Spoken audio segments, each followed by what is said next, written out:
Okay, what's going on guys, welcome back to another video. In today's video, we're here for Frieren, Beyond Journey's End, episode 10. Last episode we had the amazing looking fight with Frieren and Stark against Lini and Lugnir. It was quite the damn fight, animated absolutely beautifully, as is essentially everything with this series. Everything in this series is top-notch, S-tier shit. So, I'm excited to see where this episode goes. I think we're finally going to see Frieren go up against Ara. I don't even give Ara a chance, honestly. Like, I don't think she can even begin to compare to Frieren. They already beat her in the past, and Frieren's much stronger now. So, I have no doubt in my mind that Frieren should be able to take her down pretty easily, but we'll see how this goes. Without further ado, let's hop straight into Frieren, Beyond Journey's End, episode 10. Is this a flashback? Dude, the scenery shots are so pretty. And yes, it is.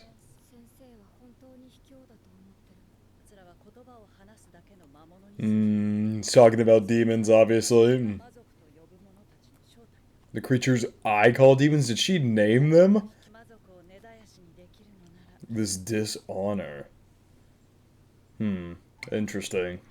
Good lord. It's after Frieren got him. Jesus Christ! Yeah, you're done, dude. I don't think Frieren needs heroes to protect her, honestly. So then what's the plan?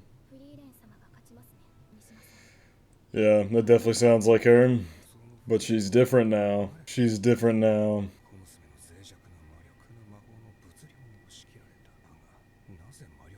Some new technique, maybe?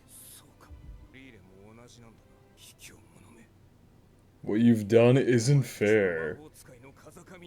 That's right. The Flam was talking about in that flashback. She was like, I'll take on this dishonor. So did she like learn some dishonorable type technique? Interesting. I need to hear this. Oh, and finished him off. I need to know what they're talking about though. What is this dishonorable technique they're using? Oh god. Is this where she found Frieren?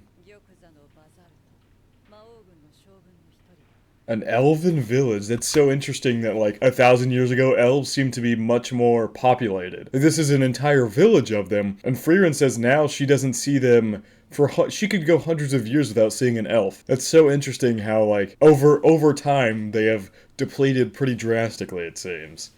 Yep, there is Frieren.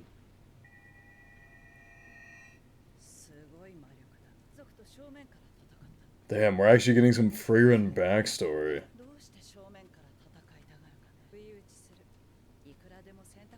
And so that's what Frieren learned from her.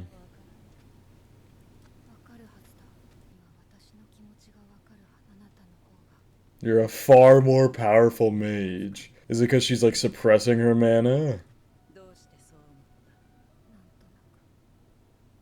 We saw this swing back in episode 7, I believe it was. Like, there was a quick flash of this swing and, like, the burning. So I wonder if Frieren's family is in this village and they got killed during this incident. And maybe we'll find that out.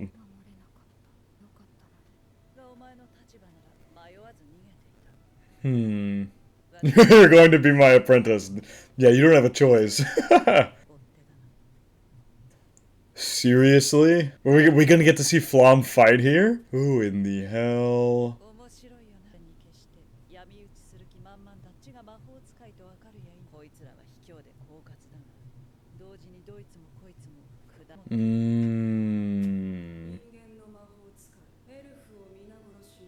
What? Why does the Demon King why does the Demon King want all the elves dead? So that's why her kind has been decreased so drastically, because the Demon King ordered them all dead. It's partly, obviously, I think, for what Frieren said is true about how they have low reproductive drive and that has slowly caused them to die out, but at the same time it seems like they were being actively hunted and pursued 1,000 years ago.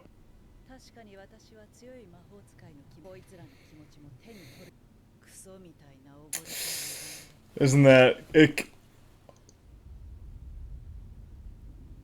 What on earth was that attack? It's in like a shockwave everywhere. Well, they're all dead. It's kind of similar to what Frieren was saying about Drought, Lugnir's underling, in the other episode. She's like, or even what Farron was saying about Lugnir himself, that he's proud and arrogant, and that is essentially what led to his death. So that seems to be a big problem for the demons, is their arrogance and their prides always seems to keep getting them killed in situations like this. Just like Farron does.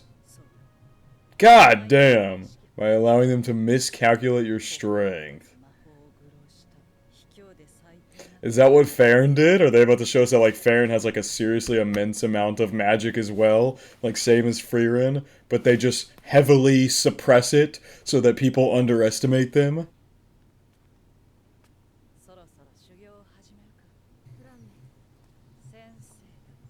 And now we're right back to here.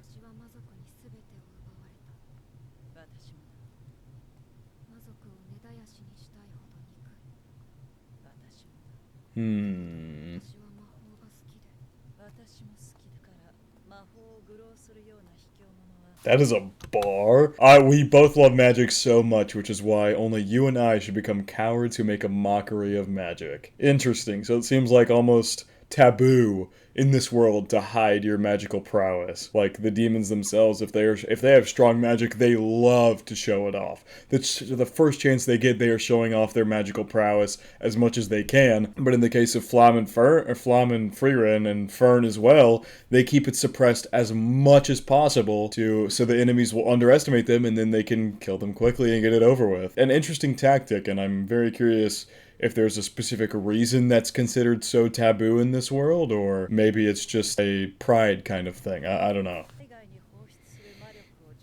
1/10 of its normal volume.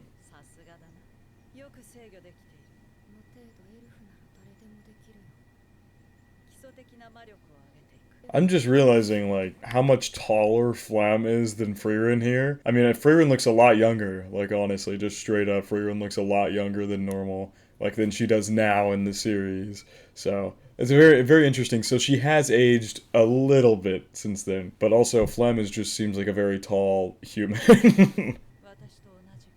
So, all the time.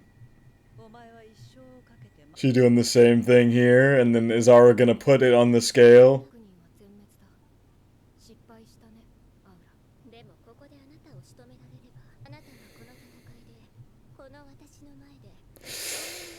But Frieren suppressing her mana. And Frieren's been training for thousands of years, 1,000+ years.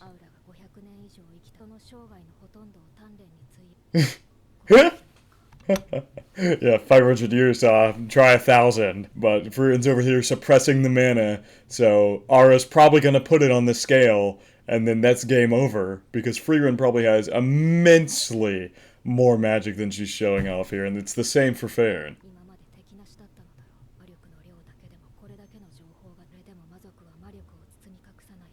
Oh, nor can they. Well, here we go. Both their souls were placed on the scale. Oh, don't cut away! Come on!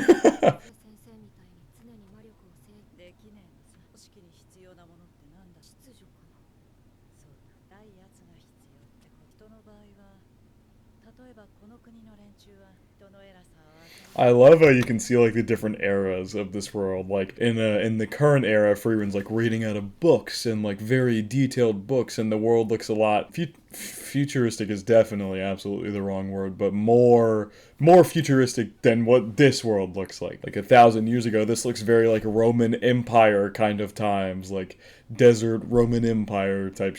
And then you go more into the future, and it's like a totally different place. Like it's night and day, the difference between like the scrolls, the books. I love that detail. The like you can clearly tell the difference in the times.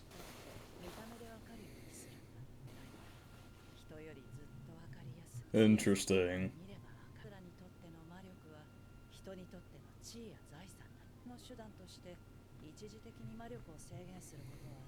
But they immediately show off again. Yeah. Because, I mean, if they suppress their mana, they lose their status entirely. In the demon world, suppressing your mana just doesn't work. Because the second you suppress your mana for more than just stealth, you immediately fall down the hierarchy ladder dramatically. That's such good. I love that. I love that. That is such a good explanation for why they don't suppress their mana as well.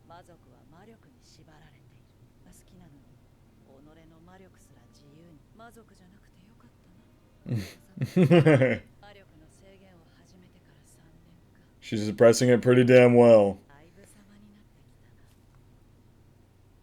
Oh my, wow. Flam is so much older now. Yeah, what's the difference now? Jesus, it's been 50 years.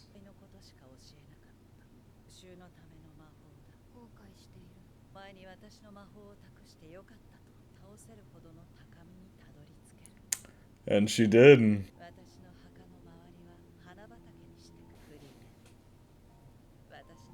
Oh my god, we're bringing it back to this, dude. Oh, the spell she's used several times up to this point now. She has used this spell several times in the early episodes of the show, and the reason she knows this spell and uses it so is because of her master. That's just beautiful writing. Genuinely beautiful writing.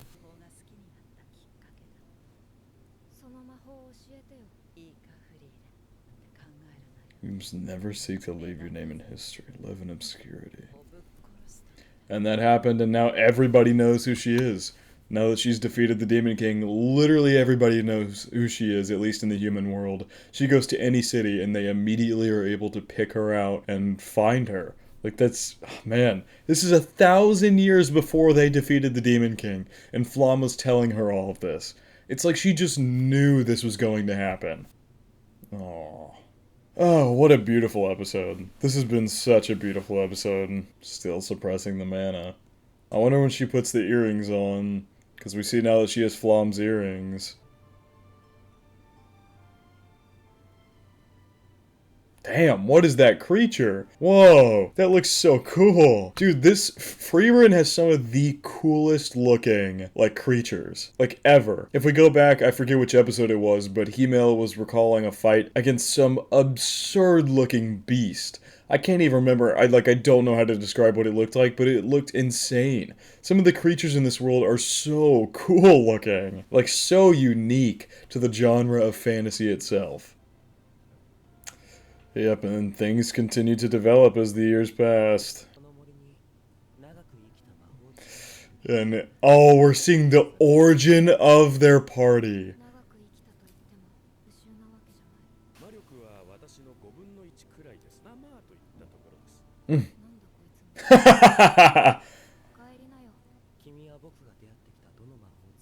Oh, Himel is able to pick it out. Does he say just a feeling? Ah! This show's too good. My god, this show. This is honestly, as like, lore is the wrong word, but as backstory filled as it's been, this is probably one of my favorite episodes of the series. I'm genuinely, like, I feel so immersed in this episode, and I don't know why it's different from any other episode we've seen up until this point, but I don't know. I couldn't tell you why. Oh. The flashes of their journey together. There goes Frieren's soul. Oh, whoa, I love how they're animating her soul. The difference in their souls is crazy. And let's see how badly Frieren's overpowers hers.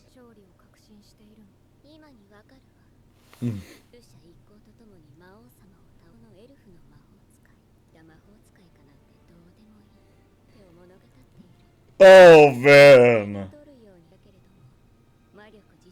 That's too damn bad, Ara. Let's see how far it drops down, I'm curious.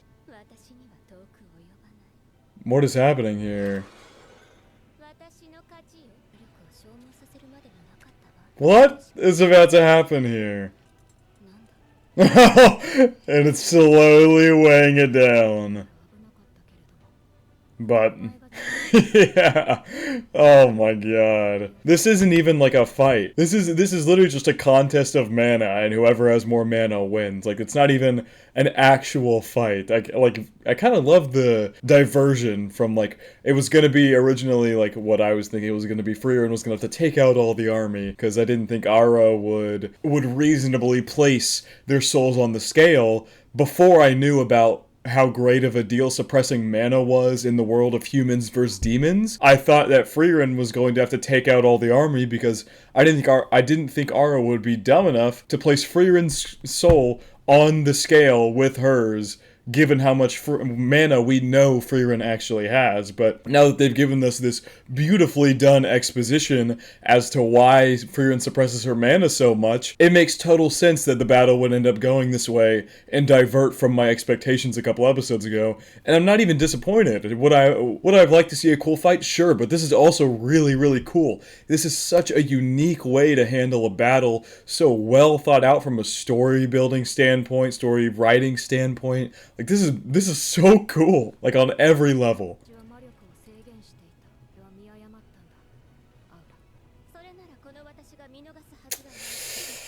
Except it did. It's because she's been training this for 1,000 years.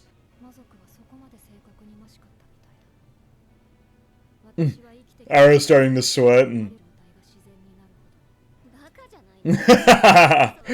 Ara's starting to sweat!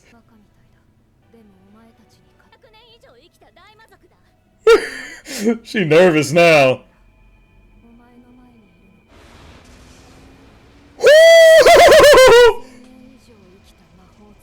Yes, dude, this is so cool. I love how they're doing this. This is amazing. Oh my god! We saw Ara's mana earlier and it looked pretty damn unfathomable.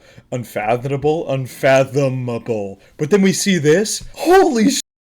Dude, Frieren's mana is insane! That is such a, like, it's literally encapsulating both of them. There's so much of it. The scale's about to, like, break! You deceive them with mana. That's so cool! That is so unique!